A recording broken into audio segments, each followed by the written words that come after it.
Ayer me trajeron preso y hoy me van a fusilar, porque como dicen ellos, en el mundo estoy de más. Ya verán cómo me cobro. Ya verán. Francisco Salazar Martínez. Venezuela y su historia.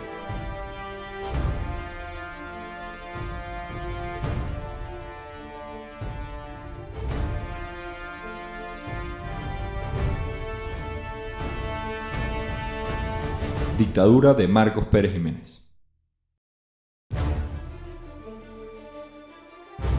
En 1947 se realizaron las primeras elecciones democráticas en Venezuela, donde mujeres y hombres mayores de 18 años tenían la potestad de votar. Así, resultó electo el presidente Rómulo Gallegos, que se había postulado con el partido Acción Democrática.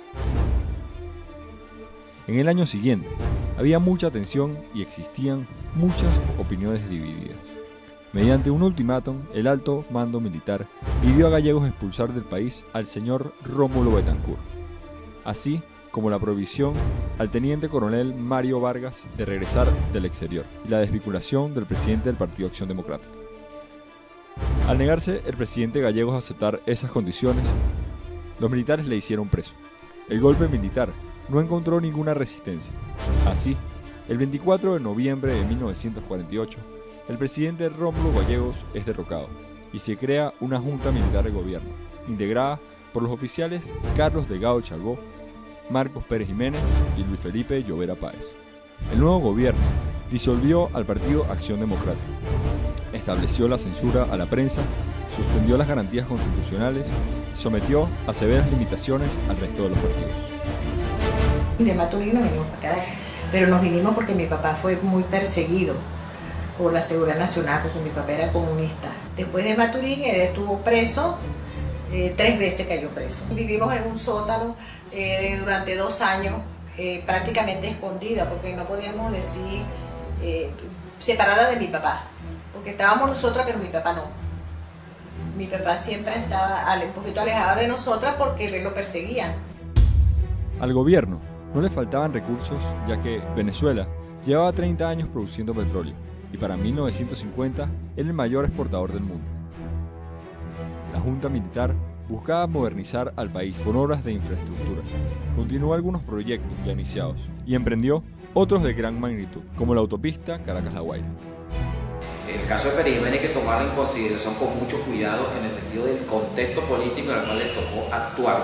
Y hay que tomar en cuenta que, independientemente de que hubiese sido una dictadura o la continuación del régimen de partidos que había comenzado a partir del año 1945 y luego de la elección de Rómulo Gallegos, necesariamente había una caudal de ingresos petroleros que estaban acumulados en la Tesorería Nacional y que eso hubiese exigido al gobierno, independientemente de la factura de origen, hubiese exigido a esos gobiernos a iniciar necesariamente, ya sea por iniciativa propia o por exigencia de la sociedad civil, un conjunto de obras públicas que era importante dar respuesta por el conjunto de carencias que caracterizaban al país.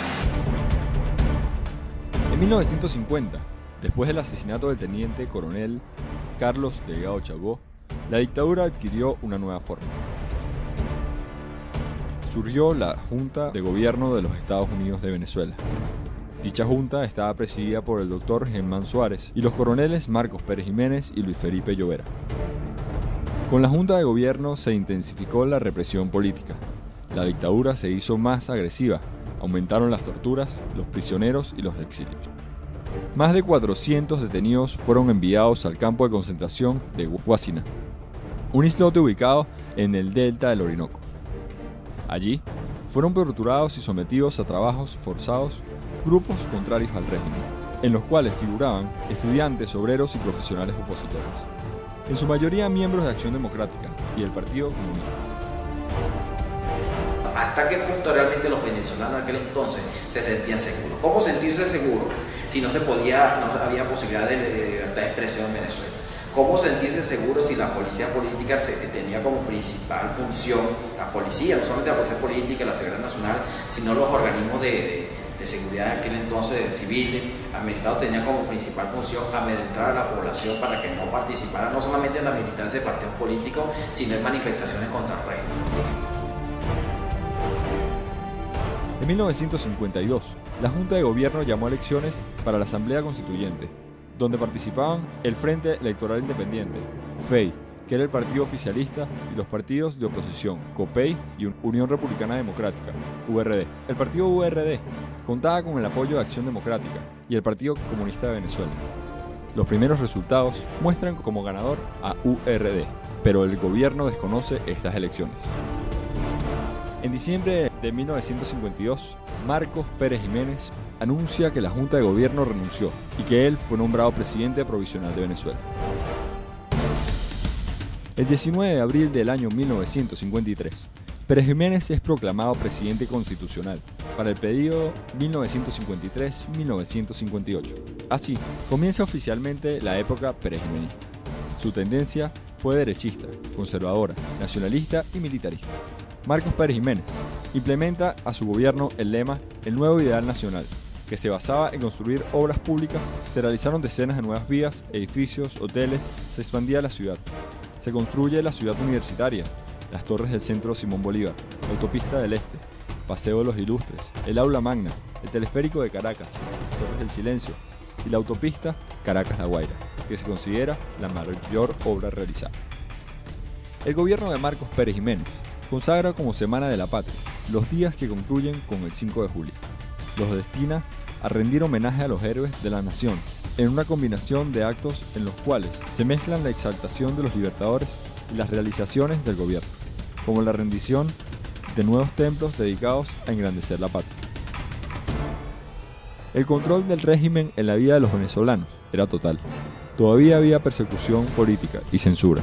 La seguridad nacional reprendía a cualquier persona que estuviera en contra del gobierno. Sin embargo, clandestinamente surgían panfletos de la oposición como tribuna popular. Alguien lo denunció de que él tenía un multígrafo, entonces por eso era que lo buscaban siempre, lo perseguían. Ellos hacían los panfletos, esos eran subversivos y mandaban mensajes. En diciembre del año 1956 se inauguran los bloques de pisos junto a otros edificios. El conjunto lleva el nombre de 2 de diciembre y el gobierno lo publicita como una obra que buscaba acabar con los ranchos de Caracas. En el año 1957, dirigentes políticos se reúnen de manera clandestina y se crea la Junta Patriótica, donde se buscan unir fuerzas para derrotar al gobierno en las próximas elecciones presidenciales que se iban a efectuar ese mismo año en diciembre. Va a ser la juventud estudiantil de aquellos años la que va a promover la conformación a partir del año 1954 de las bases iniciales de lo que posteriormente en el año 57 se va a conocer como la Junta Patriótica. La Junta Patriótica no representa un partido político en particular. La Junta Patriótica fue el resultado final del convencimiento, del liderazgo de los partidos políticos que lucharon contra la necesidad de luchar juntos. Pero en noviembre, el presidente anuncia que no habrá elecciones presidenciales, que en cambio se realizará un plebiscito donde la población aprobaba o rechazaba la reelección del gobierno de Marcos Pérez Jiménez para el periodo 1958-1963. De aprobarse, no solo se ratificaría al presidente en su cargo, sino a todos sus candidatos al Congreso Nacional, asambleas legislativas, estadales y consejos municipales. Ese discurso antipartidista de la dictadura militar va a quedar condensada en aquel discurso presentado por Pérez Jiménez en noviembre del año 1957, cuando presenta ante las cámaras legislativas el proyecto de ley de reforma de la ley de elecciones, donde solicita el establecimiento de la figura no amparada en la Constitución vigente del año 53 del llamado plebiscito. Justifica Marcos Pérez Jiménez allí que la presencia de los partidos políticos podía resultar terrible, calamitosa para la buena marcha que en su opinión estaba siguiendo el país gracias a su gobierno. Según los datos oficiales del gobierno de Pérez Jiménez, la población aprobó por mayoría su continuidad en el gobierno, pero ningún partido opositor reconoció su victoria. El 1 de enero del año 1958 se produjo el primer intento de golpe de Estado, donde unos aviones militares ametrallan Miraflores. El 2 de enero, Marcos Pérez anuncia que la rebelión ya fue sometida. Pero la Junta Patriótica continuó con las actividades clandestinas. Entregaban panfletos, llamaban a la unidad. Así, la Junta Patriótica se unió con agrupaciones cívico-militares, también clandestinas, y decidieron llamar una huelga general para el 21 de enero. El 21 de noviembre del año 1957, que se conoce como el Día del Estudiante, y van a participar los dirigentes estudiantiles de los principales partidos opositores a la dictadura. De cosas horribles de la dictadura de Pérez Jiménez, recuerdo los asesinatos en la calle, cuando la calle de Pérez Jiménez. Mi tío nos enseñó, nos dio unas estampitas de Nazareno de San Pablo para que fuéramos a repartir en las iglesias. A mí me tocó la iglesia Santa Teresa, yo repartí allí, pero nosotros no sabíamos para qué eran esas estampitas. En esas estampitas estaba la clave del paro general de la huelga de la calle de Pérez Jiménez. Después fue que lo supimos. Después que sucedió el hecho, fue que mi tío dijo, las estampitas que ustedes llevaron era el mensaje. Ellos pertenecían al grupo de la Junta Patriótica que comandaba Fabricio Ojeda. Se generan disturbios en Caracas. Caracas se paralizó. Sin embargo, bajo la presión de los grupos civiles que exigían cambios democráticos y las fuerzas militares desafiándolos, Marcos Pérez Jiménez se vio forzado a abandonar el país. Así, el 23 de enero del año 1958, partió a Santo Domingo en el avión presidencial, la Vaca Sagrada. El punto final que hará que la dictadura se torne insostenible es cuando precisamente Pérez Jiménez se niega a garantizar que las Fuerzas Armadas, a través de otros representantes, pudiesen ejercer el poder. Porque realmente Pérez Jiménez, desde nuestro punto de vista, no fue el dueño y señor de la política venezolana en aquellos años, aun cuando era la figura predominante. Realmente las Fuerzas Armadas, cuando decidieron emprender el golpe de Estado, no lo hicieron por Pérez Jiménez, sino lo hicieron como estructura, como una estructura corporativa en la cual decidieron tomar el poder.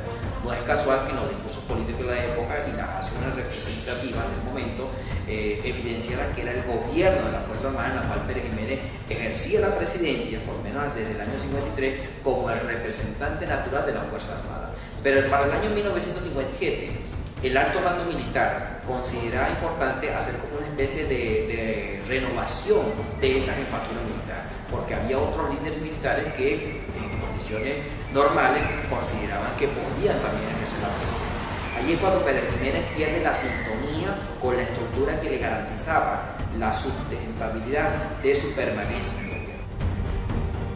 Inmediatamente el pueblo salió a reclamar su libertad. La situación quedó un poco caótica hasta que vinieron las elecciones, que vieron a Betancourt, que entonces vino más o menos un poquito de calma. En Miraflores se crea la Junta de Gobierno con 5 militares y 2 civiles, presidida por el contraalmirante Wolfgang Larrazábal. De inmediato son liberados los presos políticos. Es quemada la sede de la Seguridad Nacional y prevalece el grito «Viva la libertad, abajo la tiranía», al pie de la estatua ecuestre del Libertador. Así termina el régimen dictatorial perejiménico.